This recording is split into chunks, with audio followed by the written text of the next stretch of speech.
সবাইকে ব্লগ নিয়ে তোমাদের কাছে চলে এসেছি। আমি লিপিকা, লিপির দিনলিপিতে তোমাদের সবাইকে আমন্ত্রণ। আজকের ব্লগটা আমার আগ্রা রিলেটেড। আগ্রাতে পৌঁছেছিলাম, তো পৌঁছেই মোটামুটি হোটেলে চেক ইন করে ব্রেকফাস্টের জন্য রেডি হয়ে গেছিলাম। ওই মেয়েটাকে দেখতে পাচ্ছ তোমরা সবাই অলরেডি, ও আমার মামাতো ননদ। তো ও দিল্লিতে থাকে, ও এসছে আগ্রাতে। ওরও এতদিন দিল্লিতে থাকা সত্ত্বেও ওর আগ্রার তাজমহল দেখা হয়নি। তো আমি মেয়েকেও দেখাবো। আমি অনেক আগে তাজমহল দুবার দেখে এসেছি, বাট ওকে তাতুকে দেখাবো বলে আমরা আগ্রাতে চলে গেছি। তো আগ্রাতে মোটামুটি চেক ইন করে ব্রেকফাস্ট করে রেডি হয়ে বেরিয়ে পড়বো। তো আজকের জায়গা হচ্ছে তাজমহল দেখবো। দেখতে পাচ্ছ চারিদিকে কিরকম ফগ, কতটা কুয়াশা, সামনে এক হাত দূরত্বে লোক দেখা যাচ্ছে না, এরকম অবস্থা। এতটাই জানি না কত দূর দেখতে পাবো। এই যে দূরে দেখতে পাচ্ছ তোমরা কতটা কুয়াশা, আর কোথায় তাজমহল রয়েছে। ওই যে তাজমহল, হ্যাঁ দেখতে পেয়েছি। হ্যাঁ, তাজমহল আমরা সবাই জানি শাহজাহান বানিয়েছিলেন মমতাজের জন্য। তো এখনো এগুলো দেখলে যেন একটা শিহরণ চলে আসে শরীরের ভেতরে, যে এত সুন্দর আর্কিটেক্ট, এত সুন্দর কনসেপ্ট এখনকার দিনের লোকের বোধহয় আর আসে না।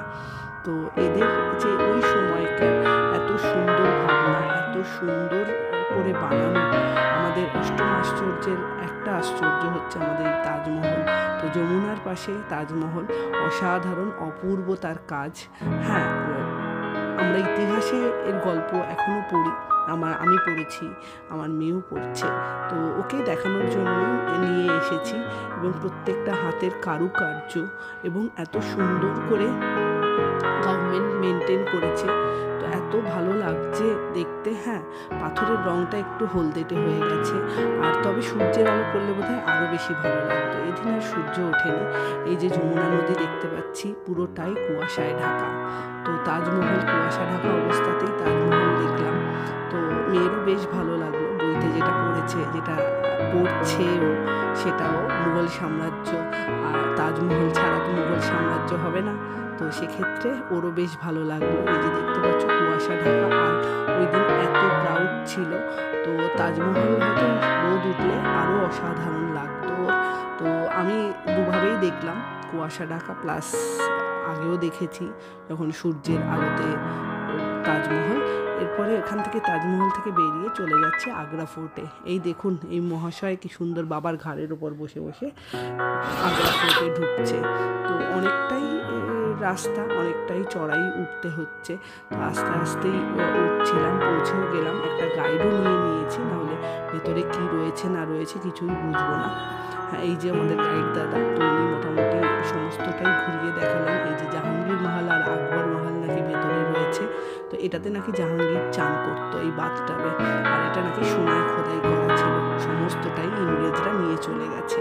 তো এরপরে বিভিন্ন মহল দেখছি, এখানে সুন্দর কারুকার্য করা মহলগুলো, এত সুন্দর হাতের কাজ, আর তার অসাধারণ মেনটেনেন্স, এগুলো দেখে কিন্তু সত্যিই ভীষণ ভালো লাগছে। আর হ্যাঁ, যেহেতু ইতিহাসের পাতায় এগুলো পড়েছি, এগুলো চোখের সামনে দেখে আরও বেশি ভালো লাগছে। ছোট বয়সে দেখেছি, অতটা মনে হয়নি। এখন দেখে মনে হচ্ছে যেন সত্যি এরা কি বানিয়ে রেখে গেছে। আকবর, শাহজাহান, এদের এই হাতের কারুকার্যগুলোর জন্যই যেন আমাদের ইন্ডিয়া পৃথিবী বিখ্যাত। এইসব কাজগুলোর জন্যই। এরা না থাকলে হয়তো আমাদের এত প্রাচুর্য, এত সভ্যতার এত ইমপ্লিমেন্টেশন বা এত কি বলবো প্রসিদ্ধতা হতো না। এটা জাহাঙ্গীরের নাকি 2 মেয়ের পালকি ছিল, যাদের বিয়ে হয়নি। তো তারা এই পালকিতে করে এখানেই থাকতেন। পালকি বেশ রুম ছিল, আর এটা ছিল হচ্ছে বেরিয়ার। এখান থেকে শত্রুদের মোকাবেলা করতেন। এই সুন্দর করে কিন্তু হাতের কাজগুলো এত সুন্দর আর্কিটেক্ট করা, কি বলবো আপনাদের। হ্যাঁ, এখানে একটা জায়গা ছিল, সেই জায়গাটা আমার ভিডিও করা হয়নি। সেটা হচ্ছে দেওয়ালেরও কান আছে, এক দেওয়ালে কথা বললে আরেক দেওয়ালে শোনা যাচ্ছে। তো সেটা আমার আর ভিডিও করা হয়নি। কখনো যদি আপনারা চান তো দেখতে পাবেন। মোটামুটি এই দেখুন, এই খোদাই করাগুলো আলো জ্বলছে। তো লাইট ধরলে কিন্তু প্রত্যেকটা পাথর কিন্তু আলো দিচ্ছে, দেখতেই পাচ্ছেন। এদের কনসেপ্ট কতটা সুন্দর ছিল। আর এটা একটা দরজা, সেখান থেকে নাকি যমুনায় যাওয়া যায়। তো এখানে মোটামুটি কিছুক্ষণ দাঁড়িয়ে থেকে পুরোটাই উনি আমাদেরকে ভীষণ সুন্দরভাবে এক্সপ্লেন করে দিলেন কোনটা কী ছিল, কে কোথায় থাকতো, কোথা থেকে শত্রুদের আক্রমণ মোকাবেলা করতো, কোথায় আকবর বসতো, কোথায় শাহজাহান বসতো, সমস্তটাই কিন্তু সুন্দরভাবে উনি আমাদেরকে বলে দিয়েছেন। আর এত সুন্দর কাজগুলো না দেখলে কিন্তু বিশ্বাস করা যায় না। আর এত সুন্দর জায়গা নিয়ে এত সুন্দরভাবে এটাকে মেনটেন করা হয়েছে। তো দেখে বেশ ভালো লাগলো, মেয়েরও বেশ ভালো লাগলো। ইতিহাসের পাতায় যেগুলো পড়ছে সেগুলো চোখে দেখা সত্যিই চোখকে সার্থক করা। তো এখানে কিছু কিছু জায়গায় মেনটেনেন্সও চলছে, কিছু কিছু জায়গায় আবার চলছে। তো চলুন এবার বেরোবো, বেরিয়ে আজকে দিল্লি পৌঁছতে হবে। তো দিল্লি মামা শ্বশুরের বাড়িতে যাব, সেটাও আপনাদের সাথে শেয়ার করব। মামা শ্বশুরের বাড়ি রয়েছে নয়ডাতে। তো এরাও দেখুন, এরা কিন্তু সব জায়গায় বিরাজমান, এদের ছাড়া কিন্তু কোনো জায়গায় হয় না। হ্যাঁ, এদের দরজাগুলো এতটাই উঁচু উঁচু ছিল। আর বলছে যখন আমরা ঢুকেছি তখন যে পথটা দিয়ে এসেছি সেই পথটা না প্লেন নয়। দেখুন, প্লেন নয়। কেন প্লেন নয়? তখনকার নাকি ঘোড়াগুলো যাতে স্লিপ না খায় ওই জন্য ওরকম রাস্তা করা ছিল। আর এখানে বেরিয়েই আমার ননদ ভাবছে আমি ওর ছবি তুলছি, আমি ছবি তুলছিলাম শেরশার। তো এখানে একটা মূর্তি লাগানো ছিল। আর এই বড় বড় দেওয়ালগুলো দেখেই মনে হচ্ছে কিভাবে এরা এগুলো বানিয়েছে। এরপরে গাড়িতে উঠে কিছু দূর এগোতেই প্রচণ্ড চা তেষ্টা পেয়ে গেছে। সেরকমভাবে লাঞ্চও সেরকমভাবে কিছু করা হয়নি, ব্রেকফাস্ট যেহেতু হেভি হয়েছিল। তো এখানে চা খেতে দাঁড়িয়ে পড়লাম। চা খেয়ে বাইরে এতটাই ঠান্ডা, বাইরে কিছুক্ষণ দাঁড়িয়ে মনে হচ্ছে যেন কেঁপে গেলাম। তো ও ননদ বললো একটু ভেতরে ঢুকে দাঁড়াই। তো ভেতরে ঢুকে দেখলাম একটু ঠান্ডাটা কম, যেহেতু ভেতরে বোধহয় হিটারও চলছিল। আর একটু স্বস্তি পেলাম, নাহলে বাইরেটায় কুয়াশার সাথে সাথে সূর্য তো ওঠেনি আজকে, আর দেখতেই পেলে তোমরা। তো মোটামুটি এরপর খেয়ে দিয়ে রওনা দিয়ে দিলাম মামার বাড়িতে। মোটামুটি পৌঁছে গেছি। এই যে মামার বাড়িতে উপরে উঠছি। মামার বাড়িতে, এটা আমার মামা শ্বশুরের বাড়ি, আমার হাজব্যান্ডের মামার বাড়ি। তো এটা রাঙাদিদু বলি। আমি দাদুকে কখনো দেখিনি, আমি বিয়ের পর থেকেই দেখছি ওরা রাঙাদিদু বলে। তো আমিও রাঙাদিদুই বলি। আর এই মামার ফ্ল্যাটটা হচ্ছে নয়ডাতে 27 তলার উপরে। তো এই যে লিফটে উঠে গেছি। তো দিদুর সাদর অভ্যর্থনায় ভীষণ ভালো লাগলো, এত উষ্ণ অভ্যর্থনা।